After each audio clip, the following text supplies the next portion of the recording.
out who's calling. The phone says it's Tanya Rivera. But the problem is, this is Tanya's phone, and here's Tanya standing right beside me. Yeah, that's really weird that you could actually call yourself, right, and see your name pop up there, but that actually happened to one of our neighbors. It's a weird story. Check it out. This is David Gray, a certified financial planner in Greensboro, and this right here is David Gray, the IRS schemer who's hiding behind robocalls. Two very different men, but the schemer called. There's a message on the phone from David Gray. I said, well, that's odd. This David Gray went to Guilford College and has been in business as a certified. It's one thing when 2 Wants to Know warns you about the latest virus or malware that the schemers are using. It's really another when we have to warn you about your friends and social media acquaintances sending you a bad link and doing it on purpose. The bad link is called Crash Safari, and the problem is your jokester friends and people you follow but really don't know that well are turning this into a shortened link, and they're baiting you to click on the shortened link. And here are a few examples from a recent Wired article. So you know and you don't know the people that are, putting this on, but you don't know what the link is taking you to. It's really frustrating because it's a waste of your time. When you click on the link, it makes your iPhone or your iPad immediately start the rebooting process, which is a pain. 2 Wants to Know asked tech expert Kent Meeker for his quick fix solution on this. Aside from not clicking on the links you're not sure of, Kent says put your iOS device in airplane mode and then power off your device. That should reset everything and get you back into working order. Well, considering a new TV for the Super Bowl, prices are at an all-time low. 2 Wants to Know is taking a closer look at the so-called deals coming up. You're watching 2 Wants to Know at 5:30.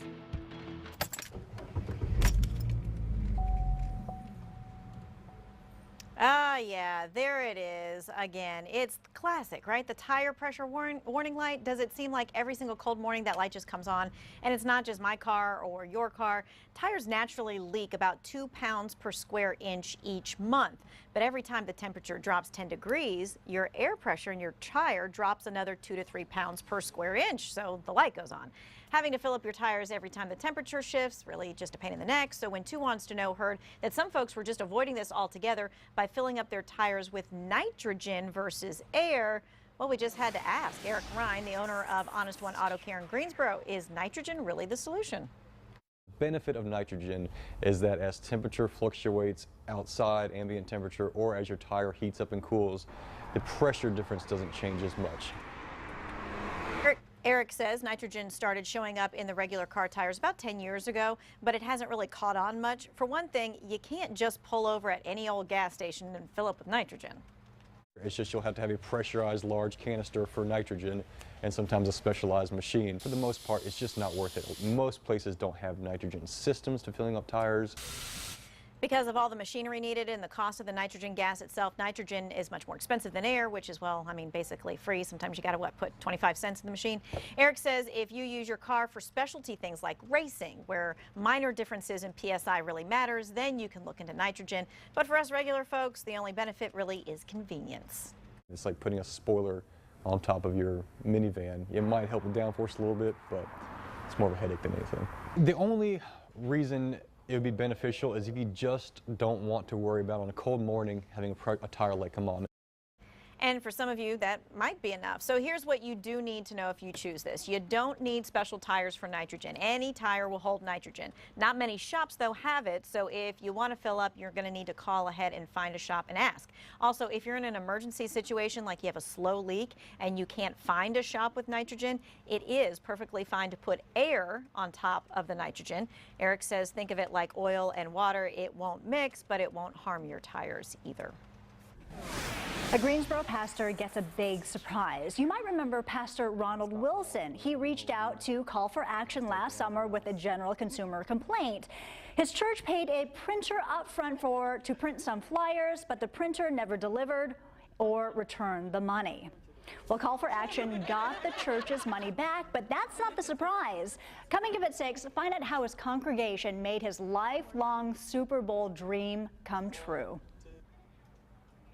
The Panthers playing in Super Bowl 50 sounds like a great excuse to buy a new television, right? Retailers always offer deep discounts this time of year, but prices have never been this low pre-Super Bowl. So are all the deals really a deal? Let's find out. Consumer Reports is helping you find the right set at the right price. Big screens to watch the big game have never been cheaper. You can get a 65-inch 1080p high-definition TV for under $1,000. Although Ultra HD TVs are on the market, a regular HD set is still a great choice. Plus, the game's not being broadcast in 4K UHD this year. Consumer Reports tests hundreds of TVs every year and says for a Super Bowl party, a screen that's 50 inches or bigger is a good choice. Also important, a wide viewing angle. This is where an OLED TV comes in handy. Both HD sets and UHD models have unlimited viewing angles, and that means that everyone in your room is going to get a great view of the game, no matter where they're sitting. You'll also want a TV that can handle fast motion without blurring. Consumer Reports uses these patterns to test how each set performs.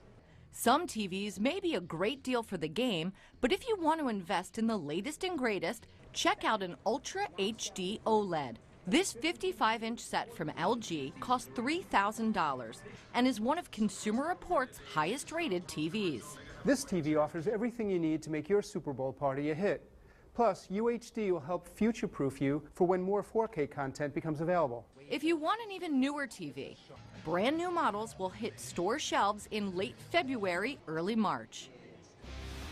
When you're watching the Panthers pounding on two during the Super Bowl, you'll also be watching lots of high-priced commercials. It's estimated a 30-second commercial could exceed $5 million when it comes to the network charging. Players are often in the ads hawking all kinds of things from services to food items. Interesting thing about food and players, Cam Newton once told ESPN a while back that he was a pescatarian. He said eating only fish was challenging because his teammates are eating wings and hot dogs and burgers all the time, but he said giving up meat actually made him physically feel better. And meat is only part of it. During the off-season, Newton says he tests his discipline by going without. Sometimes that means a week without bread or a week without eating solid food even. Well, the Panthers are pounding on two, and WFMY News 2 is your Triad Super Bowl station. This Sunday, Liz Crawford begins our live coverage of Super Bowl 50 from California. Frank Mickens and Chad Silber join her next week for even more comprehensive coverage out west. And the 50th edition of the Super Bowl, of course, Sunday, February the 7th. We're all over the Panthers pounding on two. Kickoff is at 6:30 right here on WFMY News 2, your Triad Super Bowl station. Okay, Grant, it is finally Friday. Yes. Woohoo! And what a beautiful weekend. Yes. Yes. What a difference a week makes. Thank goodness. Oh my goodness, I know, right? This time last week we were right here. It was just sleeting and snowing and freezing, raining, and all of the above, all at the same time. Hey, so yeah, like Tanny said, what a difference a week makes, but it's still been chilly out there. Today, look at the range in temperatures from our weather spotter. Steve up in Violet's reporting a high temperature of only 38 degrees. That's with a wind gust up there above 50 miles per hour. Poor Steve. Poor Vilas. Jackie in Snow Camp, a little bit more mild, 56 degrees for her there in southern Alamance County. Matt in Lexington, 55. Gary in Madison reporting a high of 50, and Bill in Pine Hall had a high temperature today of 48 degrees. So the winds let up, temperatures also dropping pretty quickly tonight. Upper 40s across most of the Tri. You head to the north into Reedsville and Rockingham County, temperatures right around 43. Clear skies across the area. I want to show you the wind speeds. Out of the northwest around 1 o'clock in the morning, clear skies, temperatures continuing to drop. 7 o'clock, wind shifting to the south. So that means a warm up on the way. Nice looking weekend for you. 55 tomorrow under a whole bunch of sunshine. And then we're back into the low 60s on Sunday with that high temperature at 62 degrees. Hi, my name is Kaylee. Can you predict how much snow we'll get? Kids want to know question this is, especially after the snowstorm we had last week. I mean, every time there's a system that comes our way, forecasters have to make a prediction of how much snow that you'll see. But how do they do that? It is a kids want to know question that we can all learn from. So, all right, Tim Buckley, take us to weather school for this one. To get snow in the Triad, first things first, you need to have cold air in place and a storm to form that sends a lot of moisture our way. Now, the most important thing to help us forecast snow is figuring out this equation. Snow total, how much snow you're going to get, is equal to how much liquid falls from the cloud times a snow ratio. And all I mean by a snow ratio is, take a look at this. 1 inch of rain is equal to about 10 inches of snow. Now, if it's extra fluffy, it can be more than that, or if it was a little wetter, it could be less than that. But that's what we mean by the snow ratio. So the most important thing to know is how much moisture do you have to play with. With this past storm, we had 0.85 inches of liquid to play with. If you multiplied that by 10, you would have expected an inch to fall in the Triad. We didn't get quite that much though. What went wrong with this forecast? Well, to have snow falling from the cloud, it needs to be below freezing all the way to the ground. Unfortunately, this time we had a little layer that was just above freezing. That turned some of the snow into sleet, and sleet has a much lower ratio, only about 2 to 3 inches instead of the 8.5 inches. So there's a lot that can go wrong.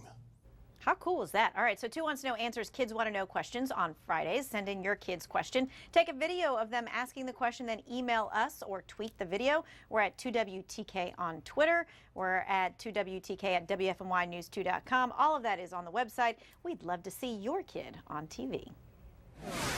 The driver's license that's in your wallet right now, it's a whole lot more than just a license to drive. Some states are now requiring it to file taxes. Is North Carolina one of them? We're going to talk about it coming up next.